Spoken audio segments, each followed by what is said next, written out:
नमस्कार। अध्ययन अड्डा यूट्यूब चैनल पर मैं दुष्यंत सिंह एक बार फिर से आप सभी लोगों का बहुत बहुत स्वागत करता हूं। हम आधुनिक भारत के इतिहास के विषय में पढ़ रहे थे और पिछली क्लास में हमने सामाजिक एवं धार्मिक पुनर्जागरण वाले चैप्टर को कंप्लीट कर लिया है। इस वीडियो में इस क्लास में आज हम एक नया अध्याय प्रारंभ करने जा रहे हैं जिसका नाम है ब्रिटिश राज की उपलब्धियाँ। इस अध्याय के अंतर्गत हम जानेंगे कि जब भारत में अंग्रेजों का शासन हुआ करता था उस समय पर भारत में कौन कौन से विकास हुए, किन किन संस्थाओं का विकास हुआ, कौन कौन सी उपलब्धियां, कौन कौन सी अचीवमेंट हमें उस समय के इंडिया में देखने को मिले। ठीक है, ये चैप्टर थोड़ा सा लंबा हो सकता है इसलिए हम इसको पार्ट्स में डिवाइड करके पढ़ेंगे। ये जो टॉपिक्स के नाम आपको दिख रहे हैं, हमारा चैप्टर है ब्रिटिश राज की उपलब्धियां। इस चैप्टर के अंतर्गत, इस टॉपिक के अंतर्गत हम जिन चीज़ों पर जो है डिस्कशन करेंगे वो चीज़ें आपके सामने यहाँ पे लिखी हुई हैं। भारत में स्थानीय शासन का विकास, कंपनी और भारतीय रियासतें हो गई आपकी। ठीक है, अपने जो भी न्यूज़पेपर्स थे, भारतीय समाचार पत्र थे, उनकी हिस्ट्री क्या थी, इनके बारे में देखेंगे। भारत में जो वेस्टर्न एजुकेशन थी, पाश्चात्य शिक्षा थी, उसका इतिहास क्या था, उसका विकास किस तरीके से हुआ। इसके साथ साथ भारत के जितने भी गवर्नर हुए, ब्रिटिश गवर्नर और गवर्नर जनरल, उनके समय में भारत में कौन कौन से प्रमुख परिवर्तन हुए जो आपके एग्जाम के पॉइंट ऑफ व्यू से काफ़ी इंपॉर्टेंट हो सकते हैं, उन सभी चीज़ों के बारे में भी डिस्कशन करेंगे।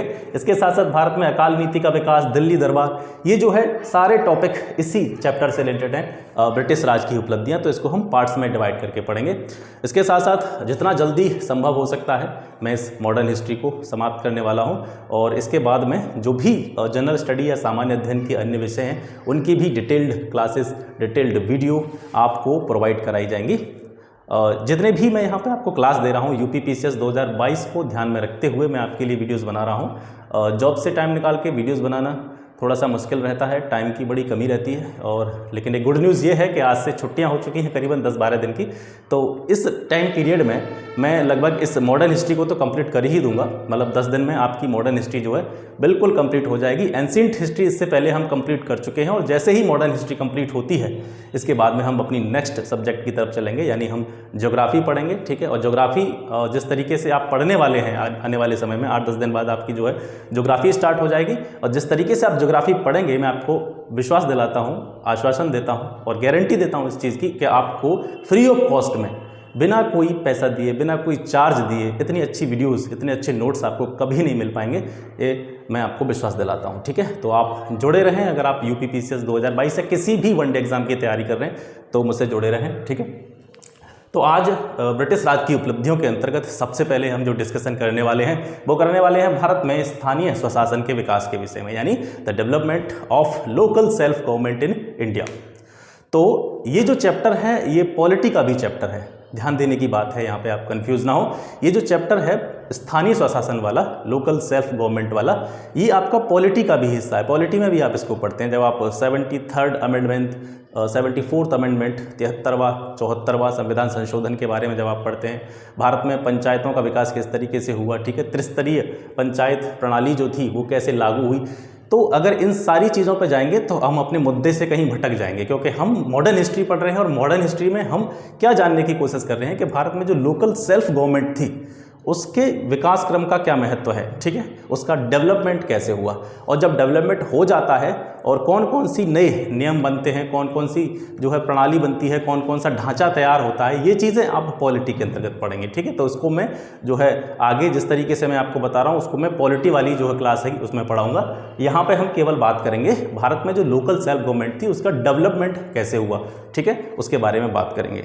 तो स्थानीय स्वशासन जो है सबसे पहले ये जान लेना आवश्यक है कि स्थानीय स्वशासन या self government, local self government जो होती है वो कैसी होती है। ठीक है, तो स्थानीय स्वशासन को परिभाषित करें तो इसका मतलब है जो स्थानीय लोग होते हैं, हमारी स्थानीय जनता होती है, वो क्या करती है, अपना एक स्थानीय रिप्रेजेंटेटिव चुनती है, स्थानीय एक प्रतिनिधि चुनती है, और उस स्थानीय प्रतिनिधि के द्वारा जो हमारे लोकल संसाधन होते हैं, स्थानीय साधन होते हैं, संसाधन होते हैं, उनका यूज जनता के हित में किया जाता है। यही क्या है, स्थानीय स्वशासन। इसको आप ज़्यादा कॉम्प्लेक्स डेफिनेशन इसकी ना बनाएं। ठीक है, यानी हम कह सकते हैं इन शॉर्ट के स्थानीय जनता के द्वारा स्थानीय किसी प्रतिनिधि का चुनाव करके, स्थानीय नेता का चुनाव करके स्थानीय संसाधनों का यूज करना। ठीक है, वो क्या होता है, आपका स्थानीय स्वशासन होता है। जैसे आप देखेंगे अपने ग्राम स्तर पर जैसे प्रधान होता है, ठीक है, ग्राम पंचायत होती है आपकी। शहरी क्षेत्रों में जाएंगे तो आपकी नगर पालिकाएं होती हैं, ठीक है, नगर निगम होते हैं। ये चीज़ें जो होती हैं क्या करती हैं, ये जो है स्थानीय स्तर पर, ठीक है, अपने लोकल स्तर पर जो लोगों की समस्याएं होती हैं, छोटी मोटी आधारभूत समस्याएं होती हैं, उनके डेवलपमेंट से संबंधित जो है कार्य करती हैं, उनके विकास से संबंधित कार्य करती हैं। यही स्थानीय आपका स्वशासन होता है। स्थानीय स्वशासन की हिस्ट्री की अगर हम बात करें तो स्थानीय स्वशासन जो है लगभग प्राचीन भारत में जाते हैं, जब हम एंशिएंट इंडिया में जाते हैं, एंशिएंट हिस्ट्री के बारे में बात करते हैं, तो स्थानीय स्वशासन तो मौर्य काल से ही प्रारंभ हो चुका था। ठीक है, स्थानीय स्वशासन जो आपका था भारत में, जो है स्थानीय स्वशासन मौर्य काल से ही प्रारंभ हो चुका था। ठीक है, भारत में जो स्थानीय स्वशासन था वो मौर्य काल से ही प्रारंभ हो चुका था। वहीं अगर एंशिएंट हिस्ट्री में हम बात करते हैं कि सबसे ज़्यादा जो विकास हुआ था, डेवलपमेंट हुआ था स्थानीय स्वशासन का, लोकल सेल्फ गवर्नमेंट का, वो होता है आपका चोल काल में। ठीक है, तो चोल काल जो था स्थानीय स्वशासन की दृष्टि से गोल्डन एरा कहा जा सकता है, स्वर्ण काल कहा जा सकता है। ठीक है, स्थानीय स्वशासन जो है, स्थानीय स्वशासन की दृष्टि से चोल काल को हम स्वर्ण काल कह सकते हैं स्थानीय स्वशासन के रिगार्डिंग। और भारत में जो स्थानीय स्वशासन का जनक माना जाता है, पिता माना जाता है, वो माना जाता है लॉर्ड रिपन को। ठीक है, लॉर्ड रिपन के बारे में आप इसी वीडियो में आगे पढ़ने वाले हैं। 1882 में 1882 में लॉर्ड रिपन का एक प्रस्ताव आया था। इस प्रस्ताव के अंतर्गत भारत में जो स्थानीय स्वशासन है, स्थानीय संस्थाएं हैं, उनके विकास के क्रम में बहुत सारे नियमों का उसमें जो है संस्तुति की गई थी, और उसी के आधार पर भारत में जो स्थानीय स्वशासन की व्यवस्था है इसको बड़ा बल मिला था। ठीक है, वर्तमान स्थानीय स्वशासन जो प्रारंभ होता है, यानी वर्तमान प्रणाली जो है, आज का जो सिस्टम है स्थानीय स्वशासन का, सेल्फ गवर्नेंस का, वो अंग्रेजों के समय से प्रारंभ होता है। यानी जब भारत में अंग्रेजों का शासन था उस समय से वर्तमान रूप जो है स्थानीय स्वशासन का वो प्रारंभ होता है। हालांकि ये मौर्य काल से विद्यमान था, चोल काल में इसका डेवलपमेंट और ज़्यादा होता है, लेकिन वर्तमान जो स्थानीय स्वशासन की प्रणाली है, इस तरह की स्वशासन प्रणाली उस समय पर नहीं थी। प्राचीन भारत में, यानी मौर्य काल की बात करें या चोल काल की बात करें, तो वर्तमान जो स्वरूप देखते हैं आप लोकल सेल्फ गवर्नेंस का, वो प्राचीन काल में नहीं थी। यानी प्रधान तो नहीं होता था पुराने समय में, जैसे आप प्रधान चुनते हैं, ठीक है, जिला पंचायत या जिला पंचायत सदस्य चुनते हैं, तो ऐसे सदस्य थोड़ी चुने जाते थे। लेकिन जो हम कह सकते हैं कि जैसे एक सेंट्रल होता है, पुराने समय में एक राजा होता था। राजा को क्या होता था कि जितनी भी जिम्मेदारियां होती थी, जितने भी काम होते थे जनता से संबंधित या ठीक है अपने प्रशासन से संबंधित, सब उसके अंडर होते थे। लेकिन धीरे धीरे उन चीज़ों का क्या किया गया, विकेंद्रीकरण किया गया। विकेंद्रीकरण आप समझ सकते हैं। विकेंद्रीकरण का अर्थ है कि कोई एक संस्था है, मान के चलिए आप कोई एक संस्था है, उस संस्था पर सारी जिम्मेदारी है, ऊपर से लेकर नीचे तक जितने भी कार्य हैं उसी एक सेंटर में विद्यमान है। सारी जिम्मेदारी उसी एक केंद्र बिंदु, यानी जो भी राजा है, जो भी शासक है, ठीक है, जो भी नेता है, उसको सारी जिम्मेदारियां दी गई हैं। लेकिन विकेंद्रीकरण क्या होता है कि उन जिम्मेदारियों को अलग अलग डिपार्ट में बांट देना, यानी एक केंद्र बिंदु से जिम्मेदारियों का जो है बिखराव जब होता है, बंटवारा जब होता है, उसको विकेंद्रीकरण कहते हैं। ठीक है, तो ये विकेंद्रीकरण की पद्धति भी बाद में आपको जब 73वां और 74वां संविधान संशोधन आप पॉलिटी में पढ़ते हैं, वहाँ पर आपको विकेंद्रीकरण की नीति देखने को मिलती है कि पहले जो जिम्मेदारियाँ होती थी, सारी जिम्मेदारियाँ वो किसके हाथ में होती थी, सारी जिम्मेदारियां जो है गवर्नमेंट के हाथ में होती थी, जो सेंट्रल गवर्नमेंट होती थी। तो सेंट्रल गवर्नमेंट से जो कुछ विषय थे, कुछ मामले थे, वो हस्तांतरित कर दिए गए किसको, जो प्रांतीय सरकारें थीं। ठीक है, तो जिम्मेदारियों का, विभागों का क्या हुआ, बंटवारा हुआ। यानी जो केंद्रीकरण के रूप में विद्यमान थी जो चीज़ें, उनका क्या कर दिया गया, वो विकेंद्रीकरण कर दिया गया, डिसेंट्रलाइजेशन कर दिया गया। ठीक है, तो इससे क्या हुआ, जो ग्राम पंचायतें थीं, नगर पालिका थी, नगर निगम थे, इन सभी चीज़ों का जो है विकास हुआ। ठीक है, तो विकेंद्रीकरण आप समझ सकते हैं। तो वर्तमान में जो स्थानीय स्वशासन प्रारंभ होता है वो अंग्रेजों के समय से प्रारंभ होता है। ठीक है, जब ब्रिटेन के लोगों का यहाँ पे शासन चलता था, अंग्रेजों का शासन चलता था, अंग्रेजों के समय से वर्तमान स्थानीय स्वशासन का जो है विकास होता है। सबसे पहले क्वेश्चन आता है कि सबसे पहले स्थानीय संस्थाओं का जो स्थापना की गई थी, सबसे पहले स्थानीय संस्थाओं का जो विकास किया गया था वो कहाँ किया गया था। तो आप जानते हैं, जैसे आपने पढ़ा होगा, 3 प्रेसिडेंसी हुआ करती थी हमारी, बंगाल प्रेसिडेंसी, मद्रास प्रेसिडेंसी और कलकत्ता प्रेसिडेंसी। ये 3 प्रेसिडेंसी थी। इन तीनों प्रेसिडेंसियों में सबसे पहले जो स्थानीय संस्थाओं की स्थापना की गई थी वो मद्रास प्रेसिडेंसी में की गई थी। ठीक है, मद्रास प्रेसिडेंसी में सबसे पहले स्थानीय संस्थाओं की स्थापना की गई थी। और सबसे पहला जो नगर निगम था, नगर निगम, ठीक है, सबसे पहला नगर निगम भी आपका कहाँ बनाया गया था? मद्रास में। और ये कब बनाया गया था? 1687 में। 1687 में प्रथम नगर निगम की स्थापना आपकी मद्रास में हुई थी। ये प्रश्न कई बार पूछा गया है कि पहला नगर निगम कहाँ बनाया गया था, तो मद्रास में बनाया गया था। तो मद्रास में ये बन जाता है सबसे पहले। प्रश्न पूछा जाता है कि सबसे पहले स्थानीय संस्थाओं की स्थापना मद्रास में हुई थी, उसके बाद में इसको आगे चल करके तीनों प्रेसिडेंसियों में लागू कर दिया गया और फिर उसके बाद में इसको पूरा ब्रिटिश प्रांत जो थे भारत के, उन सभी पर लागू कर दिया जाता है। ठीक है। स्थानीय संस्थाओं को वैधानिक आधार जो मिला था वो मिला था 1793 के चार्टर एक्ट के द्वारा। 1793 के चार्टर एक्ट के द्वारा स्थानीय संस्थाओं को वैधानिक आधार दे दिया गया और क्या निर्णय लिया गया कि जो गवर्नर जनरल होगा, गवर्नर जनरल को प्रेसिडेंसी नगरों में, जो भी प्रेसिडेंसी नगर थे अपने, बंगाल, मद्रास, कलकत्ता, इनमें शांति अधिकारी नियुक्त करने का अधिकार दे दिया गया था। ठीक है। यानी वैधानिक अधिकार जो आधार था, वैधानिक अधिकार था, वो स्थानीय संस्थाओं को कब मिला था? 1793 के चार्टर एक्ट के द्वारा। फिर 1842 में 1842 में एक अधिनियम आता है जिसे बंगाल अधिनियम के नाम से जाना गया था। 1842 में बंगाल अधिनियम आया और इस बंगाल अधिनियम के द्वारा क्या हुआ कि जो स्थानीय संस्थाओं की स्थापना पहले हुई थी सिर्फ किसमें? मद्रास प्रेसिडेंसी में। 1842 के बंगाल अधिनियम के द्वारा इन स्थानीय संस्थाओं का विकास उस मद्रास प्रेसिडेंसी के अलावा जो अन्य दो प्रेसिडेंसियां थी, बंगाल प्रेसिडेंसी और कलकत्ता प्रेसिडेंसी, इनमें भी जो है स्थानीय संस्थाओं का विकास की संस्तुति इस बंगाल अधिनियम के द्वारा की गई थी। अगर आपसे प्रश्न पूछा जाए कि बंगाल प्रेसिडेंसी और कलकत्ता प्रेसिडेंसी में स्थानीय संस्थाओं की स्थापना जो हुई थी वो किस अधिनियम के द्वारा हुई थी, तो 1842 के बंगाल अधिनियम के द्वारा हुई थी। इन संस्थाओं के विकास की जो संस्तुति बंगाल अधिनियम में की गई थी, इसका जो मुख्य मुद्दा था, मुख्य मोटिव था, वो क्या था कि जो स्थानीय लोग हैं, स्थानीय जनता है, या स्थानीय स्तर पर सार्वजनिक स्वास्थ्य सुविधाएं, ठीक है, सार्वजनिक स्वास्थ्य सुविधाओं का प्रबंध करना इसका जो है प्रमुख मोटिव था। फिर लगभग 7-8 साल बाद 1850 में आकर के ये जो स्थानीय स्वशासन की व्यवस्था थी, जितने भी ब्रिटिश प्रांत थे भारत में, यानी कि जिन प्रांतों पर ब्रिटेन का शासन हुआ करता था, ठीक है, ब्रिटिश प्रांत, ब्रिटिश के अधीन जो राज्य थे भारत के, तो उन सभी पर 1850 में ये स्थानीय स्वशासन की व्यवस्था को जो है लागू कर दिया गया था।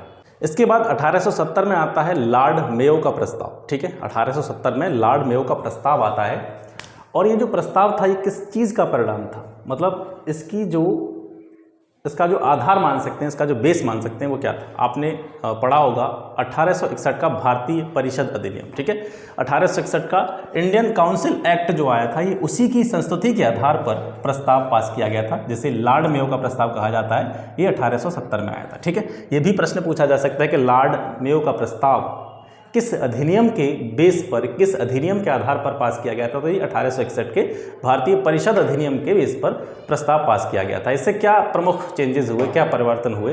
तो इससे एक नीति प्रारंभ हुई आपके वैधानिक विकेंद्रीकरण की। ठीक है, विकेंद्रीकरण जिसके बारे में मैंने भी आपको बताया था, डिसेंट्रलाइजेशन, मतलब जो सारी जिम्मेदारियां पहले सेंट्रल को थी उनको बांटना प्रारंभ हुआ। ठीक है, स्थानीय स्तर पर उसका जो है बंटवारा प्रारंभ हुआ। तो जो वैधानिक विकेंद्रीकरण की नीति यहाँ से प्रारंभ होती है लॉर्ड मेयो के प्रस्ताव से, इससे क्या हुआ, जो प्रांतीय सरकारें थीं, स्टेट गवर्नमेंट थी, उनको शिक्षा, स्वास्थ्य, सड़कें बनाने का जो जिम्मेदारी थी, ठीक है, शिक्षा, स्वास्थ्य, सड़कें, इनसे संबंधित जो नियंत्रण था वो किसको दे दिया गया? प्रांतीय सरकारों को दे दिया गया। यानी ये कुछ विषय जो थे ये किसको हस्तांतरित कर दिए गए? स्टेट गवर्नमेंट्स को हस्तांतरित कर दिए गए। यानी पहले ये सारी जिम्मेदारी, एजुकेशन पॉलिसी हो गई आपकी, स्वास्थ्य से संबंधित जो भी जिम्मेदारियां थीं, सड़कों का निर्माण करने की जो भी जिम्मेदारियां थीं, ये सबसे पहले सेंट्रल गवर्नमेंट को थी। ठीक है, फिर क्या हुआ, इन चीज़ों का विकेंद्रीकरण होता है, डिसेंट्रलाइजेशन होता है, और डिसेंट्रलाइजेशन के बाद में ये सारी जिम्मेदारियां जो है, इनमें से कुछ मामले जो थे, कुछ मामलों पर कानून बनाने की शक्ति या कुछ मामलों पर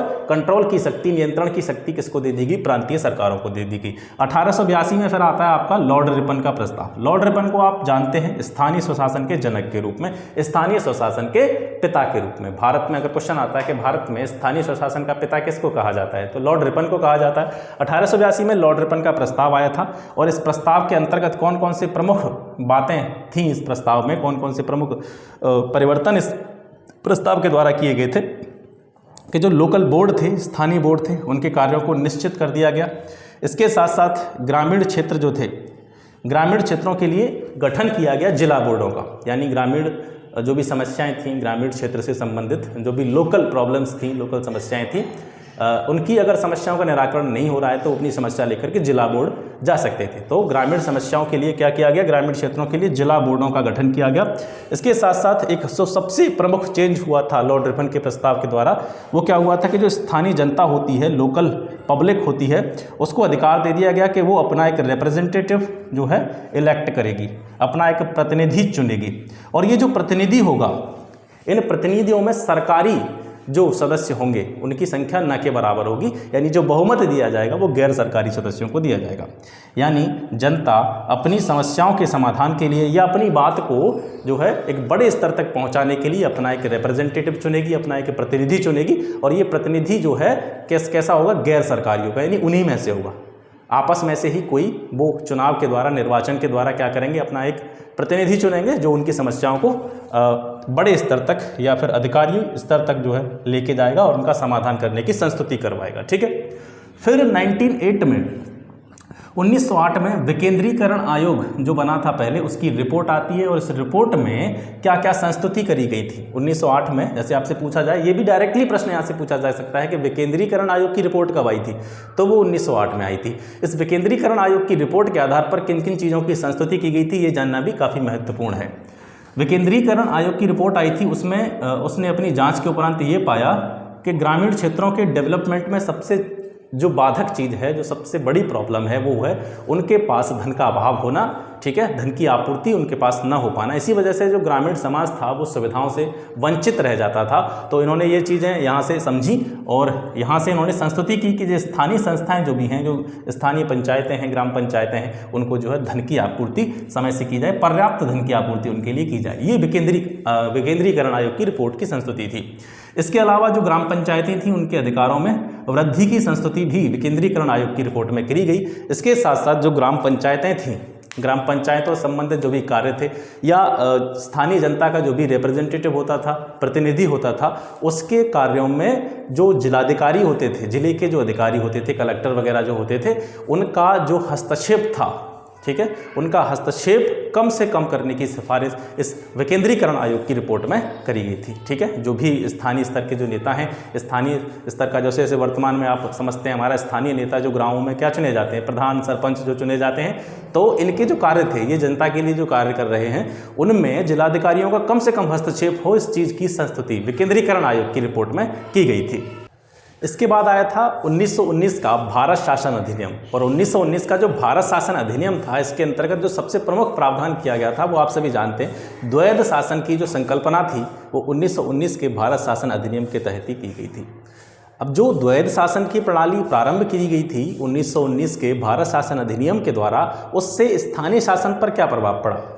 स्थानीय शासन जो था द्वैध शासन के अंतर्गत एक हस्तांतरित विषय बना दिया गया। द्वैध शासन को क्या बना दिया गया, यहाँ से स्थानीय शासन को हस्तांतरित विषय बना दिया गया द्वैध शासन के अंतर्गत। द्वैध शासन जो आया था 1919, ठीक है, भारत शासन अधिनियम, ये आपको पता होगा, मैं पढ़ा चुका हूँ इस टॉपिक को, जब हम कंपनी का संवैधानिक विकास पढ़ रहे थे तब आपने 1919 के भारत शासन अधिनियम या मॉन्टेग्यू चेम्सफोर्ड सुधार के विषय में पढ़ा था। तो इसके अंतर्गत शुरू हुआ द्वैध शासन। और द्वैध शासन के अंतर्गत जो स्थानीय शासन था, लोकल गवर्नेंस जो थी, उसको हस्तांतरित विषय बना दिया गया। अब इसके हस्तांतरित विषय बनने के पीछे क्या रीजन है, हस्तांतरित विषय बन गया तो अब क्या परिवर्तन होगा। परिवर्तन ये हुआ कि जो सेंट्रल गवर्नमेंट थी, केंद्र सरकारें थीं, उन्होंने स्थानीय शासन के संबंध में जो प्रांतीय सरकारें थीं उनको निर्देश देना, उनको आदेश देना, ऑर्डर देना बंद कर दिया। यानी उनको स्वायत्तता प्रदान कर दी गई, उनको फ्रीडम दे दी गई। फ्रीडम दे दी गई तो अब यहाँ से क्या हुआ कि जो प्रत्येक प्रांत था, ठीक है, वो अपनी आवश्यकता के अनुसार संस्थाओं का विकास कर सकता था। ठीक है, द्वैध शासन आया 1919 के भारत शासन अधिनियम से। द्वैध शासन के अंतर्गत स्थानीय शासन को हस्तांतरित विषय बना दिया गया। हस्तांतरित विषय बनने से क्या परिवर्तन हुआ, परिवर्तन ये हुआ कि केंद्र सरकारों ने इन स्थानीय शासन के संबंध में प्रांतीय सरकारों को आदेश देना बंद कर दिया। ये स्वायत्त हो गए यहाँ से बिल्कुल के, और जो प्रांत था उसको अपनी आवश्यकता के अनुसार, अपनी सुविधा के अनुसार जो अपनी अपनी स्थानीय संस्थाएं थी उनके विकास की अनुमति मिल जाती है। फिर इसके बाद में आगे बढ़ते हैं, 1935 का भारत शासन अधिनियम आता है। इस अधिनियम के अनुसार स्थानीय शासन, लोकल गवर्नेंस, ठीक है, इस पर क्या इफेक्ट पड़ते हैं कि जब 1935 का भारत शासन अधिनियम आया था, 1935 का भारत शासन अधिनियम आया था, आप ये समझते हैं कि 1935 के भारत शासन अधिनियम के आधार पर ही जो है मॉडर्न कॉन्स्टिट्यूशन जो है, अपना संविधान है, इसका लगभग 60 से 70% हिस्सा भारतीय शासन अधिनियम 1935 का जो है पार्ट है या 1935 से लिया गया है, ठीक है। तो इस समय तक जो सरकारें बनती थीं, यानी सरकारों का चुनाव स्टार्ट हो गया था यहाँ से, तो जो सरकारें बनती थीं उनको क्या है, काफ़ी जो वित्त होता है या जो पैसा होता है, मनी होता है, ठीक है, उस पर कंट्रोल जो है स्थानीय सरकारों का हो गया था, ठीक है। 1935 के भारत शासन अधिनियम के पारित होने तक जो गवर्नमेंट बनती थी केंद्रीय स्तर पर, उनको जो है जो वित्त होता था, पैसा होता था, उस पर कंट्रोल करने का अधिकार मिल गया था। जब इनको पैसा मिलने लगा, सरकारों को, केंद्र सरकारों को पैसा मिलने लगा, तो इनकी सहायता से जो स्थानीय अपनी संस्थाएं थी, इनको यहाँ से अत्यधिक मात्रा में धन की उपलब्धि होने लगती है, ठीक है। सरकारों द्वारा वित्त का नियंत्रण कर लिया गया, कंट्रोल कर लिया गया, और सरकारों से स्थानीय संस्थाओं को प्रचुर मात्रा में धन की प्राप्ति होने लगी, जिससे क्या होने लगा, जो स्थानीय स्तर पर जो छोटी छोटी चीज़ें थी, सड़कें हो गई, स्वास्थ्य सुविधाएं हो गई, ठीक है, प्राइमरी स्कूल हो गए या प्राथमिक शिक्षा हो गई, इन पर धीरे धीरे काम होना यहाँ से स्टार्ट हो जाता है। फिर स्वतंत्र हो जाता है भारत, ठीक है, 1947 में। स्वतंत्रता के बाद में क्या होता है, संविधान में एक आर्टिकल 14 जोड़ा जाता है, आर्टिकल 40, ठीक है। अनुच्छेद 40 आपसे पूछा भी जाता है कि ग्राम पंचायतों के गठन से संबंधित जो अनुच्छेद है वो कौन सा आपका, अनुच्छेद 40 है। अनुच्छेद 40 में सीधा संविधान के द्वारा, ठीक है, राज्य सरकारें जो थीं या राज्य जो था, स्टेट था, उसको निर्देशित किया गया कि वह स्थानीय संस्थाओं का क्या करे, डेवलपमेंट करे, विकास करे, ठीक है। अनुच्छेद 40 के अंतर्गत राज्य सरकारों को स्थानीय संस्थाओं के विकास हेतु निर्देशित किया जाता है। और उसके बाद में सबसे बड़ा और सबसे क्रांतिकारी परिवर्तन इन स्थानीय संस्थाओं के विकास में जो होता है वो है 1993 का आपका 73वां और 74वां संविधान संशोधन जो हुए थे, उनके द्वारा त्रिस्तरीय पंचायती राज प्रणाली की जो है यहाँ से संस्तुति देखने को मिलती है, ठीक है। 73वां और 74वां संविधान संशोधन, ये आप डिटेल में एक अलग जो है वीडियो में पढ़ेंगे। यहाँ पर हम बात कर रहे थे भारत में स्थानीय स्वशासन के विकास यात्रा को प्राचीन काल से लेते हुए हमने उसको कंपेयरिंग करते हुए और मॉडर्न एरा तक, यानी कि 1993 के जो 73वें 74वें संविधान संशोधन हुए थे, वहाँ तक हम गए, किस तरीके से स्थानीय संस्थाओं का जो है विकास इस पूरे समय में देखने को मिलता है, उस चीज़ पर हमने चर्चा करी। तो 1993 का जो 73वां और 74वां संविधान संशोधन हुआ था, उससे क्या हुआ, स्थानीय संस्थाओं का गठन किया जाने लगा, ठीक है। और स्थानीय संस्थाओं का जो गठन था, यहाँ से ये कैसा कर दिया गया, कंपलसरी कर दिया गया, ठीक है। यहाँ से यानी कि 1993 के 73वें 74वें संविधान संशोधन के द्वारा स्थानीय संस्थाओं के गठन को बिल्कुल अनिवार्य कर दिया जाता है। तो ये हो गया आपका भारत में स्थानीय स्वशासन का विकास। अब जो नेक्स्ट वीडियो आएगी उसमें हम अपने नेक्स्ट टॉपिक की तरफ बढ़ेंगे, यानी पहला हमने यहाँ से कवर कर लिया, आज आपने भारत में स्थानीय स्वशासन के विकास के बारे में पढ़ा। अब जो नेक्स्ट वीडियो आएगी उसमें हम कंपनी और भारतीय रियासतों के विषय में पढ़ेंगे। आशा करता हूँ क्लास आपको पसंद आया होगा। तो फिर मिलते हैं आपसे नेक्स्ट वीडियो में, तब तक के लिए नमस्कार, जय हिंद।